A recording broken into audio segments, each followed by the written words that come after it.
Selamat datang di Suara Papua ID.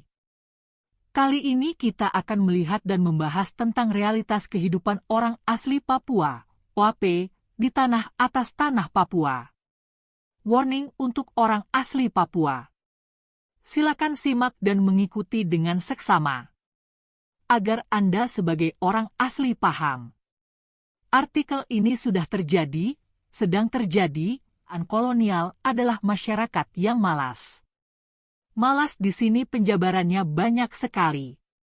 Mereka butuh treatment khusus hingga mau berjuang dan bekerja keras.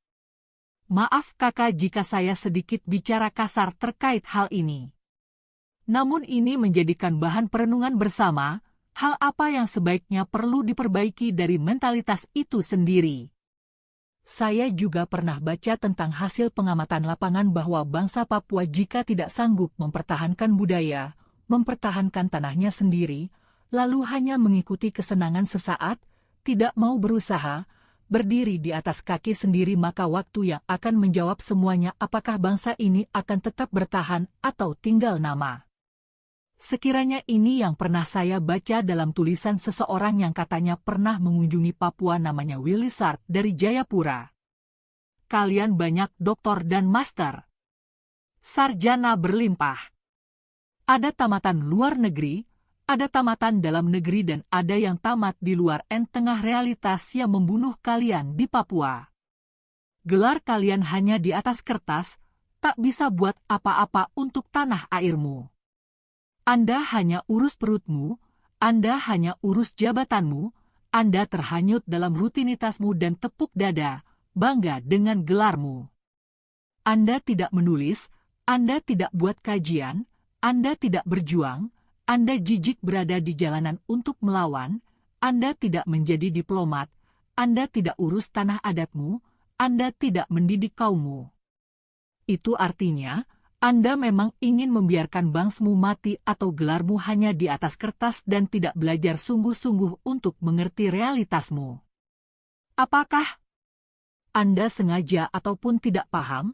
Yang jelas, saya mau memberitahu bahwa ketika orang sekolah, doktor, master, dan sarjana, dia membisu maka itu tandanya bangsa itu sedang mati pelan-pelan. Matinya aktivitas intelektual adalah matinya sebuah bangsa. Orang Papua lupa budaya. Budaya bukan sekedar pakaian adat, tapi keseluruhan tatanan kehidupan, religi, sistem politik, mata pencaharian, kesenian, peralatan, bahasa, sistem dan pengetahuan. Kalian genggam erat-erat segala yang baru datang. Lalu, kalian lupa diri dan terlena dan mereka ambil apa yang kalian tinggalkan. Jangankan budaya, Anda tinggalkan mamamu sendiri, Anda pergi kawin dengan yang putih. Yang putih dan semua yang datang dari luar lebih baik. Itu cara Anda membunuh mamamu, budayamu dan masa depan bangsamu secara pelan tapi pasti. Kalian pemalas dan hidup dari belas kasihan dan judi. Kalian, orang Papua itu saya amati pemalas, duduk saja, cerita-cerita saja, habiskan waktu. Jalan minta sana minta sini sama saudara lain, harap sana harap sini. Setelah dapat uang habiskan saat itu juga, sisanya main judi, togel. Uang habis jalan minta lagi ke saudara padahal sudah sarjana, padahal sehat dan badan kuat, padahal hutanmu luas, tanahmu subur. Satu pemuda bisa habiskan uang 3 juta atau 4 juta dalam 1 bulan. Uang itu dapat dari mana? Sedangkan ia tidak punya pekerjaan, tidak punya kebun, tidak punya ternak? Jawabannya adalah ia dapat dari belas kasihan orang lain dan judi. Saya ketemu 2 pemuda di kantor gubernur. Tas mereka berisi. Saya ajak cerita, apa yang mereka isi dan apa kerja mereka. Yang mereka isi adalah proposal dan buku togel. Mereka begitu polos, saya amati mereka keliling jual-jual proposal dari satu ruangan ke ruangan lain di kantor gubernur. Mereka tidak bekerja, satu orang sarjana dan satunya lagi pemuda. Satu kesempatan, saya dengan beberapa teman kami kerja borongan di Tanah Hitam. Kami pendatang 2 orang dan mereka anak Papua 3 orang. Kami dibayar masing-masing orang Rp4.700.000. 1 minggu kemudian, saya tanya, masih adakah yang itu? Uang mereka sudah habis. 1 orang beralasan, uang itu bayar SPP adiknya. 1 lagi, bagi-bagi dengan keluarga. 1 lagi yang parah, ia mengesal karena uang itu habis minum dan main togel. Tidak banyak orang Papua yang saya jumpai hargai proses dan tekun serta hemat. Sebagian hanya mau cepat jadi dan kejar yang besar, tidak ada usaha-usaha kecil, kecuali mama-mama yang jualan. Anak muda takut jualan, jaga gengsi, jalan rapi-rapi tapi dompet kosong. Perempuan muda Papua hancur. Sore-sore, apalagi malam minggu kota Jayapura penuh gadis-gadis belia Papua bercelana mini. Mulut penuh pinang dan rokok di tangan. Mereka berkelompok hingga larut malam. Mereka buat apa? Mereka menunggu bookingan dari siapa saja yang mau ajak jalan, sekedar minuman keras atau seks dengan bayar murah. Yang penting dapat uang, entah 100 Rp. Ada yang anak sekolah dan ada yang tidak sekolah.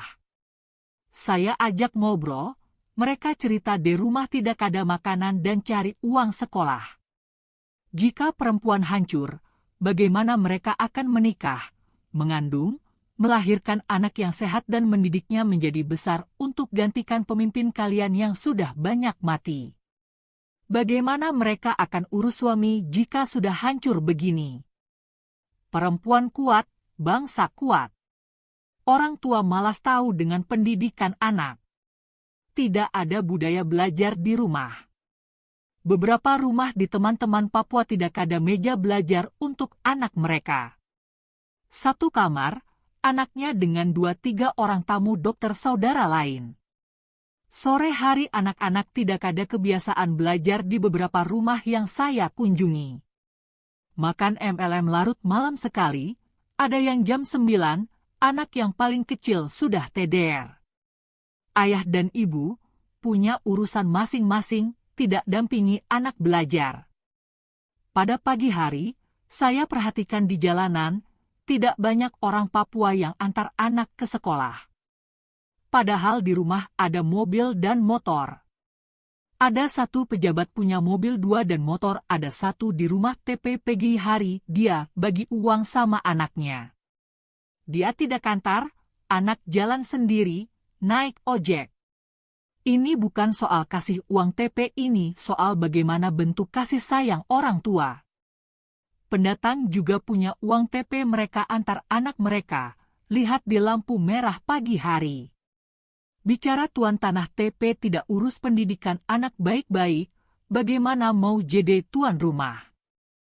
Kakak saya kenal banyak orang Papua yang menyebut diri pengusaha tapi setelah saya tanya pengusaha itu artinya punya CV dan PT. Mereka jalan cari proyek di dinas-dinas, setelah dapat, kerja selesai dan uang habis tidak ada yang buat unit usaha yang profit atau datangkan uang. Ini beda dengan pendatang. Jual tanah. Orang Papua jual tanah kepada kami. Kalian tidak keren. Padahal kalian punya anak banyak. Anak-anak kamu akan kemanakah kalau sudah kami kuasai semua? Sekolah pinggiran dan kampus dan jurusan yang bisa cepat jadi sarjana. Tidak banyak anak-anak Papua yang masuk di sekolah bermutu. Anak-anak Papua banyak saya jumpai di sekolah-sekolah pinggiran, sekolah yang 4 nilai gampangan dan masuk di perguruan tinggi yang biasa-biasa pada jurusan-jurusan sosial semua. Jadi, orientasi mencari nilai dan ijazah, tidak cari kemampuan otak dan keterampilan untuk hidup kalian. Kampus-kampus sepi dengan mimbar akademik, tidak banyak kampus di Papua yang lakukan seminar-seminar atau aktivitas lain. Para dosen juga tidak banyak yang menulis karya ilmiah yang terkait dengan bidang ilmu atas kondisi real di Papua. Petinggi Papua di Jayapura kebanyakan hanya bicara-bicara saja di media, tidak banyak aksi nyata. Tidak ada kepercayaan diri juga padahal Papua itu kaya dan punya posisi tawar dengan Jakarta. Wah, Tuhan Yesus memberkati. Semoga ini menjadi refleksi bagi pemimpin dan orang Papua saat ini.